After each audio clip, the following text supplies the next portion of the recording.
नमस्कार दोस्त, ocean network में आपका स्वागत है। मैं हूँ ओमकार चौधरी। आज 2 बातों पर ज़रा चर्चा कर ली जाए। वैसे तो रॉबर्ट वाड्रा की पहचान क्या है?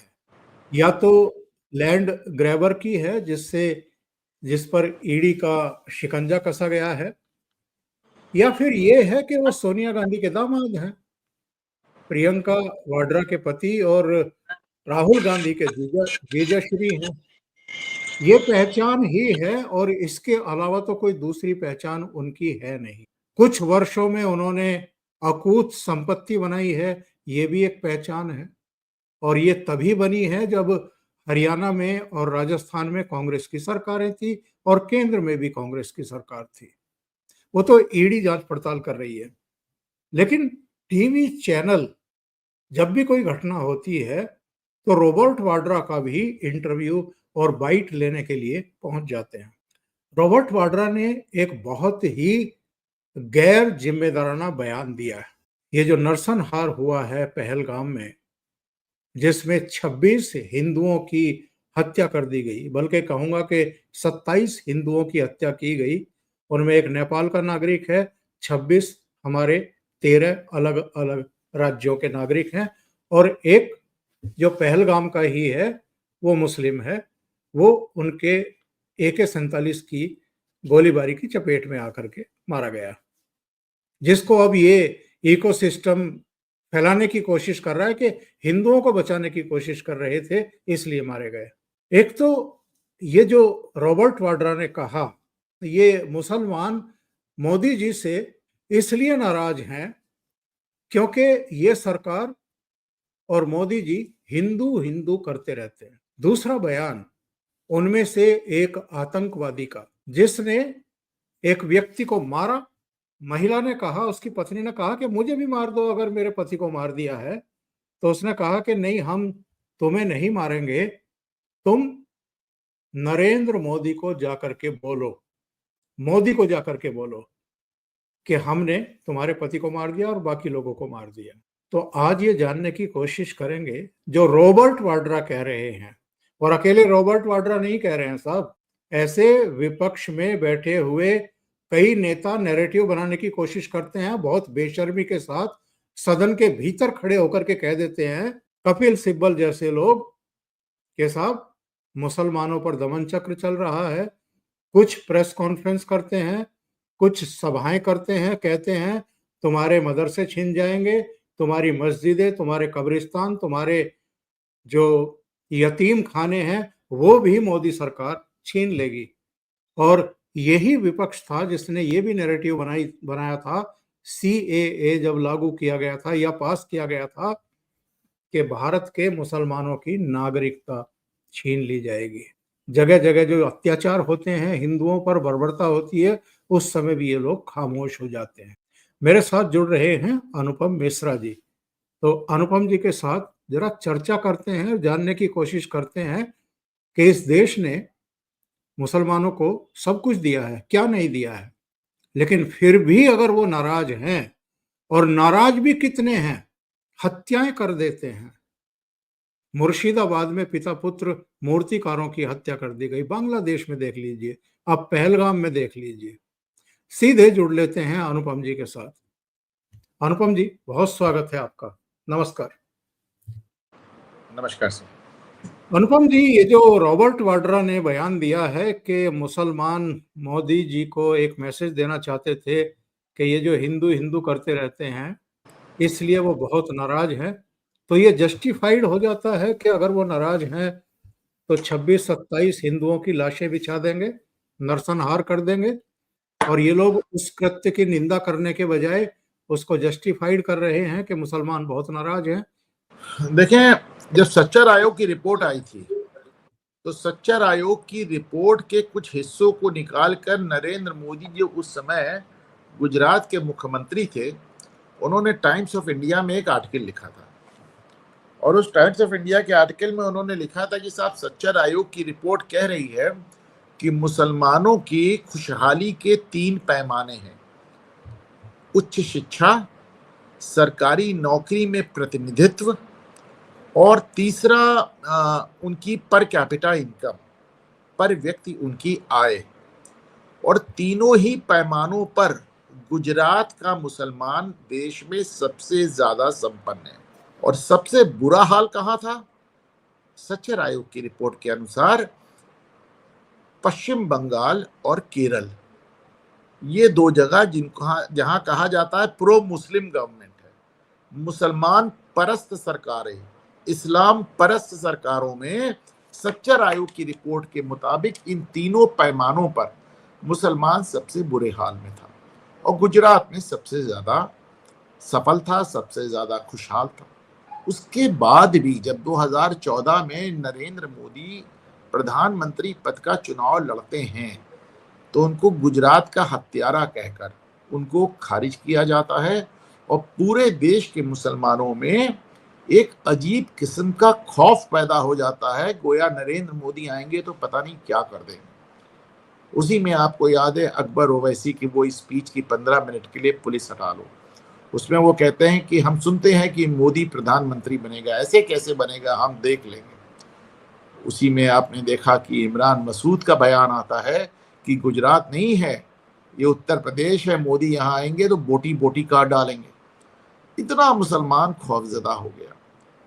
किसी मुसलमान ने ये पता करने की कोशिश नहीं की कि साहब सच्चर आयोग रिपोर्ट का एक डायलॉग पूरे हिंदुस्तान ने पकड़ लिया, सिर्फ एक लाइन कि मुसलमानों की स्थिति दलितों से बदतर है, उसी को दिन रात गाते रहे। लेकिन सच्चर आयोग और क्या कह रहा है इस पे किसी ने गौर ही नहीं किया। मोदी कह कह के थक गए, कोई उनको सुनने वाला नहीं था। तो साहब ये तो पहले दिन से चल रहा है। मैं बार बार कहता हूं कि आप सबका विकास तो कर सकते हैं, सबका साथ तो दे सकते हैं, पर सबका विश्वास तो त्रेता युग में भगवान राम को नहीं मिला, आपको क्या ही मिलेगा। एक बार मेरी बात हो रही थी, हमारे एक मित्र हैं सैयद कासिम, वो भी एक पत्रकार हैं और वो काफी आते रहते हैं सोशल मीडिया पर। तो मैंने वही आपकी बात कही, मैंने कहा साहब तो उनका एक बड़ा फेमस डायलॉग है कि मुल्ले टाइट नहीं मुल्ले मजे में है, मुल्ले टाइट नहीं मुल्ले मजे में है। उन्होंने कहा बच्चे पढ़ाई कर रहे हैं, जो कल तक लफंगाई कर रहे थे, जो गुंडागर्दी कर रहे थे उत्तर प्रदेश में, वो योगी आदित्यनाथ के राज में पढ़ाई कर रहे हैं, कॉलेज जा रहे हैं, अच्छे अच्छे कैरियर बना रहे हैं, सबको अनाज मिल रहा है, सबको टॉयलेट मिले हैं, सबको प्रधानमंत्री आवास योजना में घर मिले हैं, सब कुछ बढ़िया चल रहा है। तो हमने कहा साहब फिर मुसलमान नाराज क्यों है? तो उन्होंने कहा कि मुसलमान के लिए ये सब चीजें मायने नहीं रखती, और ये बात सच है। आपने आज तक इस देश में एक भी बार मुसलमानों को सड़क पर आकर बिजली के लिए, पानी के लिए, स्कूल के लिए, अस्पताल के लिए, सड़क के लिए, गंदगी के लिए प्रदर्शन करते नहीं देखा होगा। इस देश में अगर मुसलमानों ने देश के किसी भी कोने में कभी भी प्रदर्शन किया तो सिर्फ और सिर्फ मजहबी आधार पे किया, मस्जिद के लिए किया, मदरसे के लिए किया, शरीयत के लिए किया, सड़क पे नमाज पढ़ने के लिए किया, वक्त के लिए किया। लेकिन आप देखिए आप इन्होंने क्या किया कि साहब स्वतंत्रता के तुरंत बाद सरदार पटेल का इरादा था कि मुसलमानों को एक एक इलाके में घेर के रहने की इजाजत ना दी जाए, इससे वो समाज में अलग थलग पड़ जाएंगे। पर जवाहरलाल नेहरू की राय थी कि नहीं, मुस्लिम इलाके एक ही जगह पे हों, घनी बस्ती में होंगे तो वहां उसमें सुरक्षा की भावना आएगी। सुरक्षा की भावना आई या नहीं आई, पर अलगाववाद की भावना जरूर पनप गई। इन घेटो, इनके लिए एक अंग्रेजी में वर्ड है, घेटोज में ये रहने लगे। आप इनके मुस्लिम इलाके में जाएं, इतनी गंदगी, इतनी बीमारी, इतनी लाचारी, ना कोई सुविधा नहीं, पर इन्हें इससे कोई फर्क नहीं पड़ता। इन्होंने जब प्रदर्शन किया, जब मांग की, जब आवाज उठाई, तो किसी ना किसी मजहबी आधार पर उठाई। तो कुल मिला के सैयद कासिम मुझसे ये कह रहे थे कि साहब मुसलमान को फर्क नहीं पड़ता कि आप उसको कितनी सुविधाएं दे दें, उसको इमोशनल बातें ज्यादा अपील करती हैं। जब मुलायम सिंह यादव आकर कहते हैं कि मुसलमान को कट्टा रखने का हक है क्योंकि वो एक डरी हुई कौम है, तो मुसलमान को वो बात ज्यादा अपील करती है। जब योगी आदित्यनाथ कहते हैं कि 16% मुसलमानों को हमने 34% सरकारी आवास दिए हैं प्रधानमंत्री योजना में, तो वो बात उनको अपील नहीं करती। वैसे भी आप देखें, कुल मिलाकर ये जो मदरसा एजुकेशन है उसमें आपको जीने का ढंग बताते ही कहाँ है। वो तो आपको सिर्फ सिखाते हैं ये दुनिया एक छलावा है, जो जिंदगी है वह मौत के बाद है।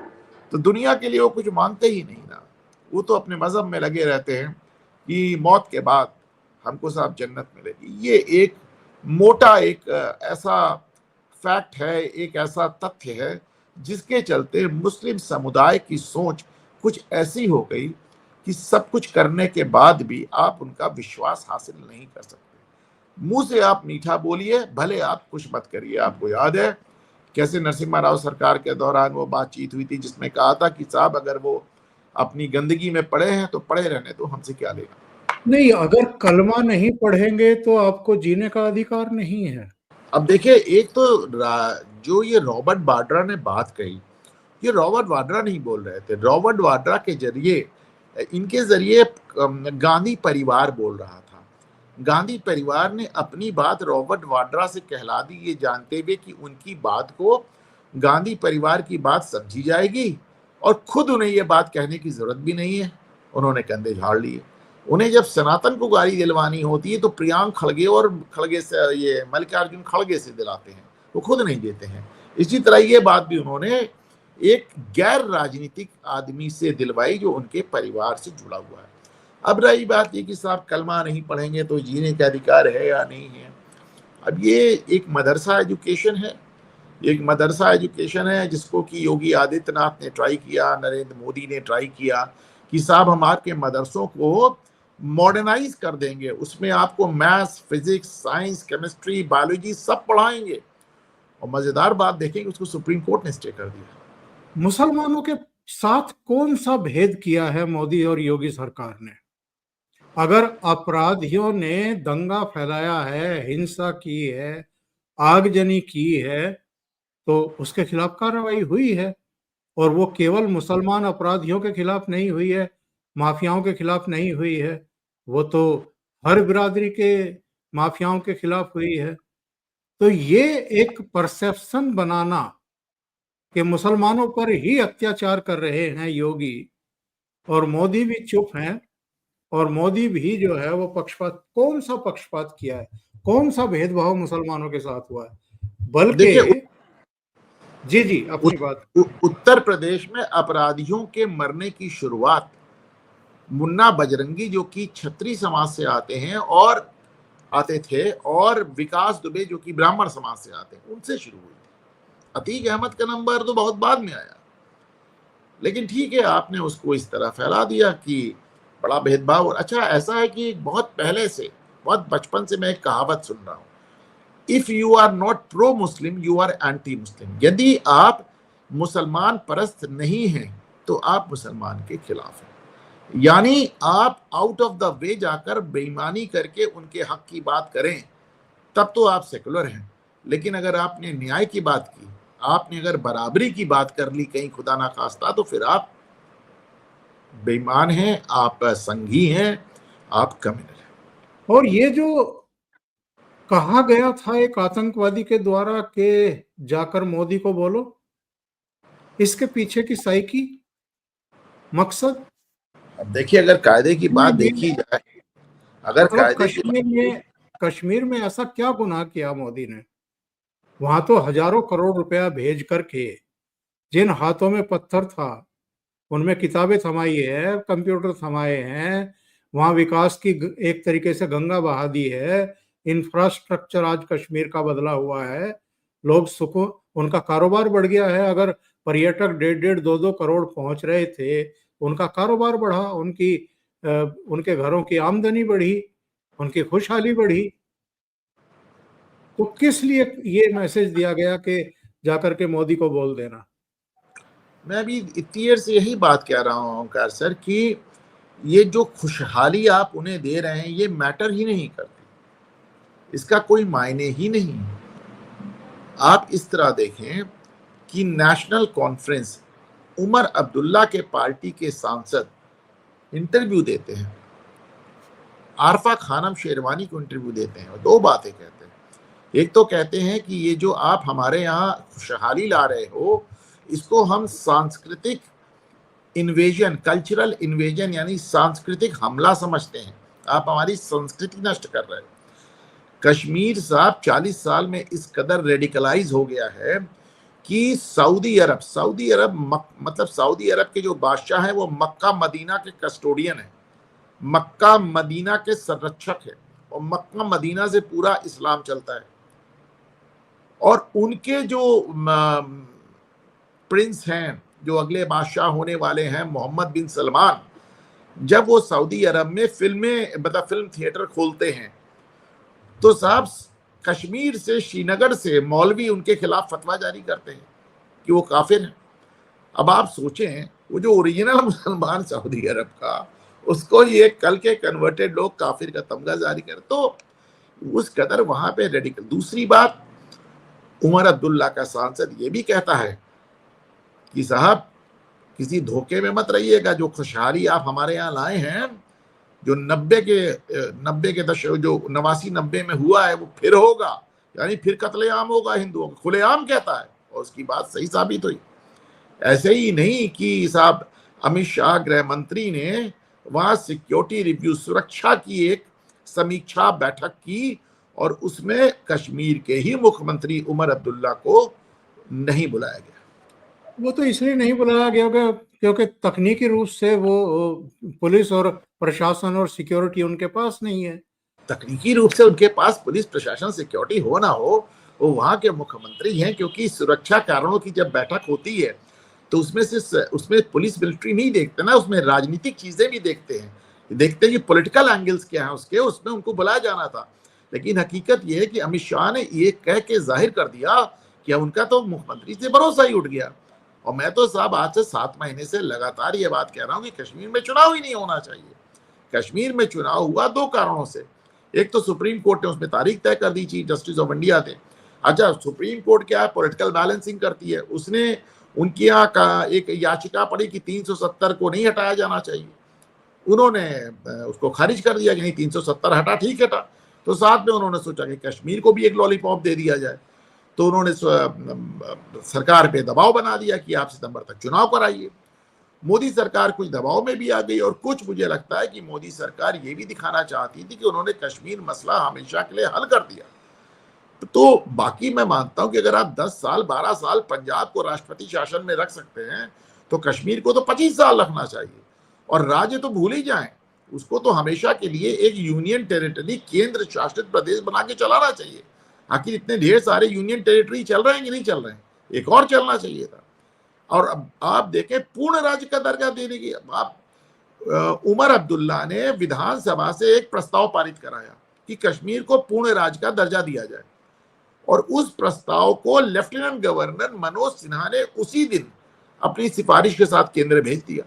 अगर ये कत्लेआम नहीं हुआ होता तो हो सकता है कुछ दिनों में उनको पूर्ण राज्य भी मिल जाता। मेरा तो मानना है कि कश्मीर चुनाव के लिए अभी नहीं तैयार है और कभी नहीं तैयार है। उसको हमेशा आपको केंद्र शासित प्रदेश बनाकर सीधे केंद्र से उसको आपको एक लंबे समय तक दबा के रखना होगा, इसके अलावा और कोई चारा है नहीं सर। अनुपम जी, ये बताइए, ये तुष्टीकरण की राजनीति करते करते क्या विपक्ष भी अब अल तकिया समझ गया है, और इसलिए इस घटना के बाद वो सरकार के साथ भले ही कुछ समय के लिए सही खड़ा हुआ दिखाई दे रहा है, या जनाक्रोश को देखते हुए?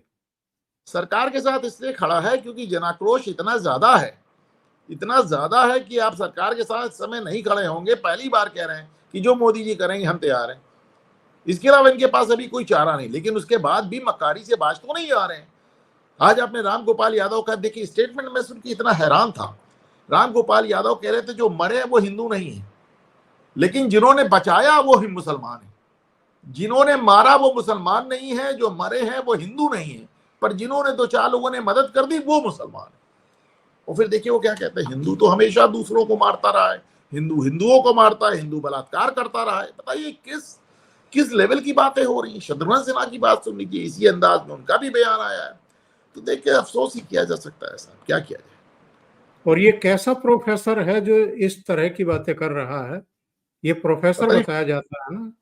पता नहीं वो प्रोफेसर किसी प्राइवेट, अब चूंकि वहाँ पे मुलायम सिंह के फैमिली ने वहाँ बहुत ढेर सारे डिग्री कॉलेजेस खोल रखे हैं, तो अब वो कहाँ से कैसे क्या प्रोफेसर है इसका तो पता आज तक कोई नहीं लगा पाया। वो किसी यूनिवर्सिटी के प्रोफेसर नहीं है, लेकिन होते भी तो आप इसको इस तरह समझे ना, हमारे यहाँ इस तरह की जो बकवास है वो सबसे ज्यादा तो यूनिवर्सिटी से ही निकल के आई है साहब, सबसे ज्यादा तो शिक्षा के केंद्रों से ही निकल के आई है। और जितनी बड़ी यूनिवर्सिटी उतनी ज्यादा बकवास की निकल के आई है। जेएनयू को आपने देखा है। और इस घटना को लेकर के असदुद्दीन ओवैसी का कायाकल्प क्यों दिखाई दे रहा है? क्या दिखाई दे रहा है सर, आवाज कट गई। कायाकल्प क्यों दिखाई दे रहा है? विचारों के स्तर पर उनको वो कुत्ते भी बता रहे हैं, हरामजादे भी बता रहे हैं, मारने नहीं, वालों को। सिर्फ एक आदमी ओवैसी, अब उसके भी आप दो तीन पहलू समझ लें। Owaisi is the only politician in the opposition, विपक्ष के इकलौते नेता हैं जो घूम घूम के कुत्ते हरामजादे कह रहे हैं। आज जुमे के दिन में तो देख के हंस रहा था, वो नमाजियों को काली पट्टी बांध रहे, उनके खुद ही उनके हाथ पे बांध रहे थे, बांट रहे थे किलो बांध, और पाकिस्तान के खिलाफ और आतंकियों के खिलाफ नारेबाजी करवा रहे थे। देखिए आप, क्योंकि इतना खुलेआम हुआ है साहब, अब आप इसको दबा नहीं सकते, आप इसे क्रश नहीं कर सकते, तो अब उसमें ये सब ड्रामा चल रहा है। ओवैसी तो कोई पूछे भाई, तुम्हारा छोटा भाई भी तो यही कहता था, 15 मिनट में जिनको काटने की बात कहता था, उनको किसको काटने की बात कहता था? वो हिंदुओं की काटने की तो बात कह रहा था ना। ये सब ड्रामा है, लेकिन ओवैसी ये ड्रामा कर सकते हैं, क्योंकि ओवैसी ये ड्रामा करने के बाद भी चूंकि वो मुसलमान हैं, दाढ़ी वाले मुसलमान हैं, टोपी वाले मुसलमान हैं, शेरवानी वाले मुसलमान हैं, दिन रात कलमा पढ़ने वाले मुसलमान हैं, तो उनसे उनका मुसलमान वोट छिटकेगा नहीं, जो भी है, जहां भी है, जैसा भी है, इंटैक्ट है। लेकिन ये जो हमारे बाकी सेकुलर पॉलिटिशियंस हैं, अब आप देखिए राहुल गांधी को देख लीजिए, त्रिपुरा पे उन्होंने ट्वीट किया था कि साहब मुसलमानों पे जुल्म हो रहा है, और इस पे जुल्म हो रहा है, उस पे जुल्म हो रहा है, और वो हिंदू जो जुल्म कर रहे हैं मैं इनको हिंदू नहीं मानता। अरे भाई लिख दो कश्मीर में भी ना कि जो मुसलमान जुल्म कर रहा है मैं उसको मुसलमान नहीं मानता। उनकी हिम्मत नहीं है। अखिलेश यादव को आप देखिए कैसे डिफेंड कर रहे हैं, राम गोपाल कैसे डिफेंड कर रहे हैं, लालू यादव की पार्टी देख लें आप, तो शत्रुघ्न सिन्हा को देख लें, तो ये अजीब सी बात है ना, अब इसको क्या कहा जाए। और राहुल गांधी का आपने जिक्र किया है, तो कार्यक्रम के आखिर में सुप्रीम कोर्ट ने आज जिस तरह की फटकार लगाई है राहुल गांधी को, उस पर भी एक टिप्पणी चाहूंगा। उन्होंने तो कह दिया ना इनको इतिहास की जानकारी है, ना स्वतंत्रता संग्राम की जानकारी है, ना स्वतंत्रता संग्राम सेनानियों के बारे में जानकारी है। और आगे इन्होंने अगर वीर सावरकर पर कुछ भी इस तरह की जबान खोली तो हम स्वतः संज्ञान लेंगे। पता नहीं लेंगे कि नहीं लेंगे, लेकिन फटकार तो लगाई है राहुल गांधी को। अब इस पे मेरा एक सवाल उठता है साहब कि राहुल गांधी को डिस्ट्रिक्ट कोर्ट से सम्मन जारी हुआ, हाई कोर्ट गए, वहां रिलीफ नहीं मिली, सुप्रीम कोर्ट ने उनको इतना फटकारा और ये तक कहा कि तुमने इतनी गलत बात कही है कि अगली बार तुमने कहा तो हम स्वतः संज्ञान लेके तुमको सजा देंगे, और उसके बाद डिस्ट्रिक्ट कोर्ट के समन को स्टे कर दिया। तो भाई इस डांट का क्या मतलब है? क्या मतलब है? इतना आपने उनको डांटा फटकारा, उसके बाद उनको राहत दे दी, जब सुप्रीम कोर्ट ने खुद ही खुलकर बड़ी तफसील से, बड़े डिटेल में, बड़े विस्तार से बता दिया कि राहुल गांधी गलत नहीं, 100% गलत है, तो फिर उनके खिलाफ कार्रवाई होने दीजिए। या तो अगर आपको उनको राहत देनी थी, अगर आपको उनका सम्मान स्टे करना था, तो आपको कहना चाहिए नहीं राहुल गांधी ने ऐसा कुछ नहीं कहा है कि उनको सम्मान दिया जाए। जब आप खुद ही बता रहे हो गलत कहा है, जब आप खुद ही फटकार रहे हो, तो फिर सम्मान क्यों स्टे किया? ये बात मेरी समझ में नहीं है। क्या लगता है आपको, सुप्रीम कोर्ट बड़ा सॉफ्ट हार्टेड है गांधी फैमिली को लेकर के? 2015 से जमानत पर बाहर हैं साहब, और ईडी पहुंची थी कुछ रिक्वेस्ट करने के लिए कि इनको नोटिस इशू किया जाए कुछ कागजातों के लिए, कुछ पूछताछ के लिए। उसकी भी इजाजत नहीं दी सुप्रीम कोर्ट ने, और इस मामले में भी बड़ा मतलब एकदम छोड़ ही दिया राहुल गांधी को। और जो सूरत वाला वो मानहानि वाला केस था जिसमें इनकी संसद सदस्यता चली गई थी, बंगला चला गया था, उसमें भी मिलॉर्ड्स का जो है वो हृदय पिघल गया था राहुल गांधी को लेकर के, उस पर भी स्टे लगा दिया था। देखिए जो ईडी वाला मामला है वो डिस्ट्रिक्ट कोर्ट का मामला है। उसमें क्या है कि ईडी ने चार्जशीट फाइल की है, चार्जशीट फाइल करने का अगला कदम यही होता है कि इनको नोटिस इशू किया जाएगा। उसमें तमाम तरह के बहाने बनाकर कोर्ट ने इशू नहीं किया और ईडी कहती रही कि नोटिस इशू कर दीजिए, उन्होंने मना कर दिया। बड़ी अजीब बात यह है कि जिस कोर्ट ने नोटिस इशू करने से मना किया, उसी कोर्ट ने पूर्व में वारंट जारी किया था जिसमें सोनिया और राहुल दोनों की गिरफ्तारी भी हुई थी और जमानत भी हुई थी, और इसमें इनको हाई कोर्ट और सुप्रीम कोर्ट तक से राहत नहीं मिली थी, बल्कि दिल्ली हाई कोर्ट ने तो यह तक कहा था कि इस बात के सबूत हैं कि आपका आपराधिक इरादा था, एविडेंसेस ऑफ क्रिमिनल इंटेंशन, आपके आपराधिक इरादे के सबूत तक, और सुप्रीम कोर्ट ने भी इनको राहत नहीं दी थी। तो माय पॉइंट इज कि उसके बाद वही कोर्ट आज नोटिस नहीं जारी कर रही है, बल्कि ईडी ने यह कहा कि साहब नोटिस जारी करके उनका पक्ष भी तो पूछ लीजिए। वो तो आज तक सिर्फ एक ही बात कहते आ रहे हैं कि उनका राजनीतिक रूप से शोषण हो रहा है, एक बार उनका कानूनी पक्ष भी तो पूछ लीजिए। पर पता नहीं क्यों कोर्ट में जो भी जज साहब थे उन्होंने नहीं किया। अच्छा देखिए, ऐसा है 2014 से नरेंद्र मोदी की सरकार चूंकि बड़े बहुमत से आई है, और ये बहुमत 1984 के बाद मिला, 1984 के बाद आप समझे, मतलब 30 साल बाद बहुमत मिला, किसी को बहुमत मिला नहीं। तो ये हुआ बड़ी स्ट्रांग सरकार है। नरेंद्र मोदी की जो एक इमेज है वो भी एक स्ट्रांग मैन की थी। उसके बाद से हमारी जो न्यायपालिका है उसको लगने लगी दो बातें, कि एक तो साहब अल्पसंख्यकों की रक्षा करना अब हमारा दायित्व है, और दूसरे उनको ये भी लगने लगा कि इस देश में विपक्ष को बचाए रखना भी हमारा दायित्व है। आप सोचें कि जिस समय हमारे जो सीजीआई खन्ना साहब हैं, जब इन्होंने एक ऑर्डर किया था कि केजरीवाल को चुनाव प्रचार के लिए छोड़ दिया जाए, ये तो ऑर्डर पहले कभी हुआ ही नहीं। जब हमारे इसके पहले सीजीआई साहब थे चंद्रचूड़ साहब, उन्होंने मोहम्मद जुबैर को जब बेल दिया था तो उन्होंने कहा था कि जो मामले हैं उसमें भी बेल दे रहा हूं, और आगे जो तुम्हारे मामले होने वाले उस पर भी बेल। ऐसा भी कभी नहीं हुआ। तो कहीं ना कहीं न्यायपालिका के दिमाग में ये आ गया है कि साहब इस देश में विपक्ष को और अल्पसंख्यकों को रक्षा देना अब हमारा दायित्व हो गया है। सही या गलत, उनके दिमाग में जो इंप्रेशन है, इसके चलते इस तरह के आदेश लगातार आ रहे हैं। चंद्रचूड़ तो मुझे फंसते हुए दिखाई दे रहे हैं, क्योंकि एक वकील पहुंच गए हैं राष्ट्रपति के पास, और सीबीआई इंक्वायरी शायद ऑर्डर हो रही है कि तीस्ता सीतलवाड़ के साथ ऐसा क्या रिश्ता था कि एक ही दिन में दो बेंचे चंद्रचूड़ साहब ने बैठा करके उनको जमानत दे दी, और रात को 9 बजे भी कोर्ट जो है उनकी जमानत की बात सुन रही थी। तो चंद्रचूड़ ने तो बहुत सारे ऐसे धत्कर्म किए हैं, ऐसा लगता है उनकी मुश्किलें बढ़ने जा रही हैं। अब जजेस की कोई बहुत ज्यादा मुश्किलें बढ़ती नजर आती नहीं हिंदुस्तान में। चलिए आगे देखिए क्या क्या होता है। लेकिन आज वक्फ वाले मामले में भारत सरकार ने काउंटर फाइल किया है, अपना हलफनामा लगाया है, और वो हलफनामा बहुत कुछ कहता है।